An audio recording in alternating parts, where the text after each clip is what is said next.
Well, another weekend in quarantine, so I built another spaceship. The game is Space Engineers, and this ship is called the Falcon. I don't usually build heavy combat vehicles, but I recently found out that Space Engineers has changed their API so that now you can ask a chair, like a command seat, what directions the player is pressing. This may not sound like much, but it means that I don't have to allow the ship to pilot itself based on default vanilla engines. I can add in all sorts of other fun stuff. So that's what I've done. This is a real heavy combat vehicle. It's very basic. It doesn't use any advanced features other than the ones I was trying to build for testing purposes. But you can see it's got plenty of these forward-facing rockets, and it's festooned with turrets of all varieties. Um, we'll take a tour of it, but first let's go ahead and show you how it flies.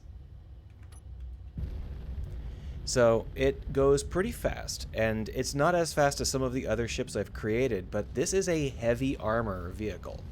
That is to say, it weighs more than twice as much as my normal ships do. It's also got a full set of construction gear. So it's a heavy combat vehicle that's also got plenty of construction gear. How does it get its speed? Well, that's because I can tell when the player presses a direction and then turn on a gravity assist. And that means that I don't use the hydrogen engines as much as you might think. It's almost all the gravity assist.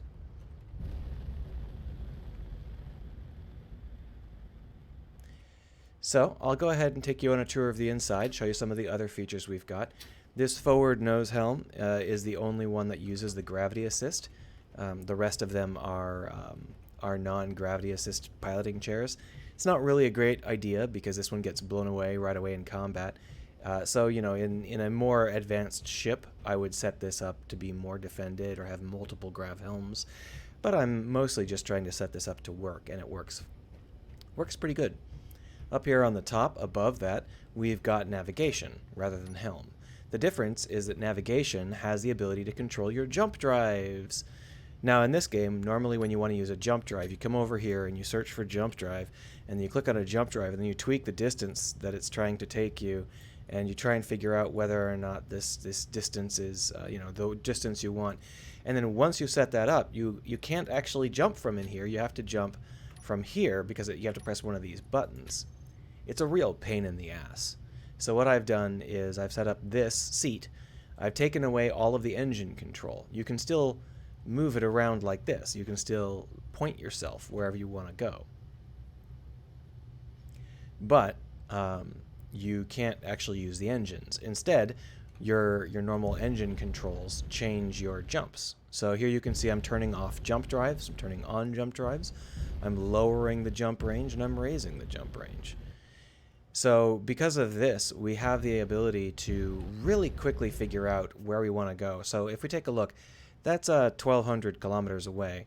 Let's go ahead and pilot off to the side. I don't want to actually get into the planet's gravity well. And then we'll just hit 1, and shabloomy.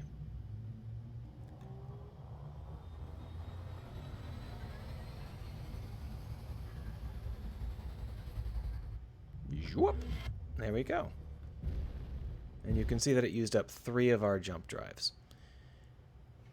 And there we are, right next to the planet, exactly as intended.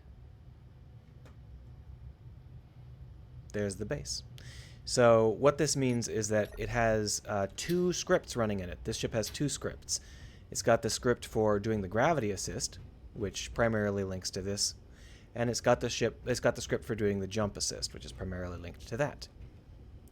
Let's take a tour of the rest of the ship. You've already seen the bridge here. As we look around, you can see that it's got this big central vestibule. Off to the sides, we have these areas here, which are piloting areas, but also they have this handy-dandy feature where you can open up a quick entrance. A lot of players don't like to go through airlocks when they're playing. They just leave the whole ship depressurized all the time. And this will help you if that's your play style. You can just open up these quick entries. Up here we've got an overview, overhang. I didn't bother to actually decorate it. Oh, and there's one of the 2 programs. The other one is on the other side. If you do want to actually go in and out of the airlocks, here they are. It looks like we're full up on oxygen. One of the downsides of being full up on oxygen is that these never actually depressurize because there's no place to put the oxygen. But it does work if you're not full on oxygen. And this works fine either way. Back here we've got engineering. Engineering contains a lot of extra piloting seats. These are the ones you're going to use if you start to actually get in combat because your bridge will probably get blasted away. We've got 2 refineries and 4 assemblers, all of which can be reached manually if you need, but are of course also linked into the overall systems. Back here we've got our jump drives. The yellow ones are the ones we've used. The green ones are charged up and more chairs for us to pilot on. It's dark back here on purpose because I thought it looked cool. This giant thing here is our engine core. It is not a mech. It is a reactor with hydrogen generators. The hydrogen generators are off because you don't need them, but there are times when you might be running low on uranium and still have some extra hydrogen, and then they come in handy. You've also got direct access to some small reactors in case you need to jumpstart the ship. And of course there are some seats. That's the interior. It's not really that big, but you can see that there is one giant light up here.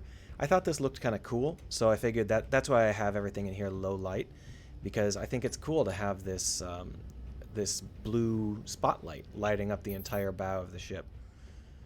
I just thought it was fun. Well, now that you've seen the ship, let's blow it up. So to blow it up, we just take a look at it from outside and copy it, flip it around, place it down. Try not to accidentally place it in the gravity field, but I don't think we're that close. And then we'll go back inside. We're going to want this bad boy up here, because this is the one that's got all the guns. Yeah, that's the one. So, let's get our blasting on here.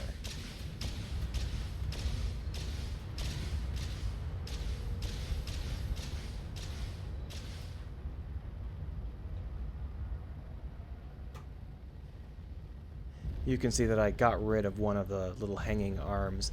Those are decoys. They're great at drawing fire from turrets, but of course the turrets aren't turned on because they're a real pain in the ass to get working. Let's take a look. Let's see how much damage we did. That's us. There's the bad one.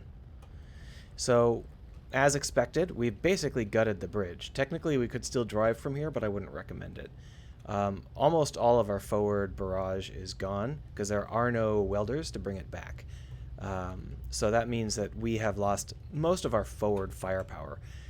We've also lost some of our reverse engines, our primary reverse engines. We still have a fair amount of reverse engines, and of course our gravity assist is fine.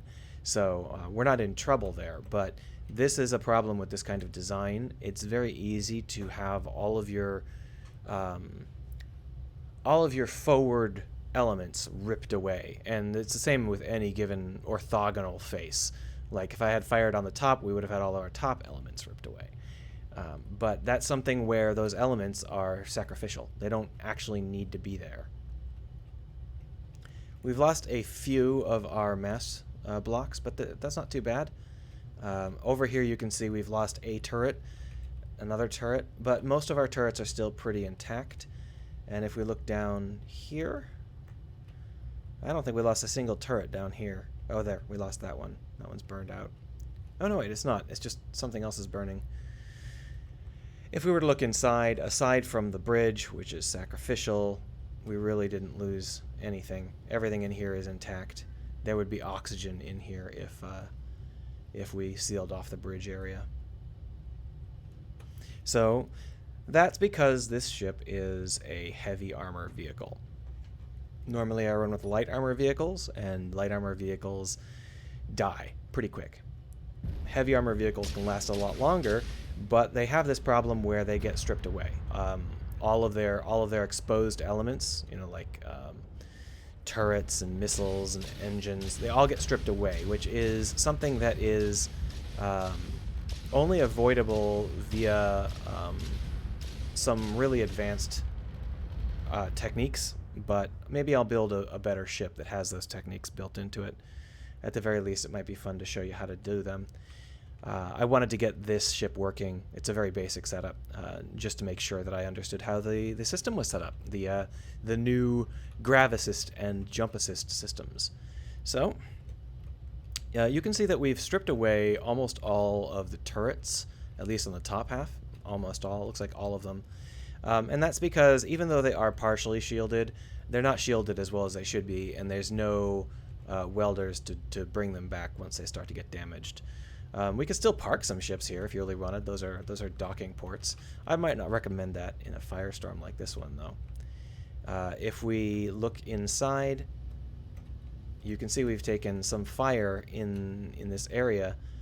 Some of our jump drives have gone out, but they will automatically show up as missing, and you can just use the other jump drives. All of those elements are missing right now, so I can't show you. I blew away all the screens that would show it. That's fine. Back here in the reactor area, you can see there's no damage. There's some flickering fire from the jump drives, which are giving off some exhaust. But I think that the reactor is fine. I don't see any sign of green smoke. Yeah, we didn't actually take very much damage at all because our armor is heavy. I'm using ripple armor, but it's not ideal. I use it because it looks cool. Still, you can see how it got charred and churned up, but if you remember from the kinds of damage we were taking with the light armor ship, that kind of barrage would just literally gut those light armor ships, whereas here the outer hull is cracked and blasted, but it's still intact. That's why heavy armor ships are so popular for combat. They survive pretty well.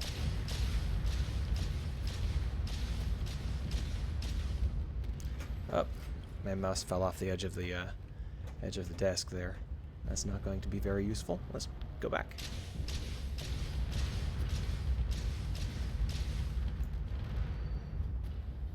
It looks like we finally lost a strut. Not a big deal.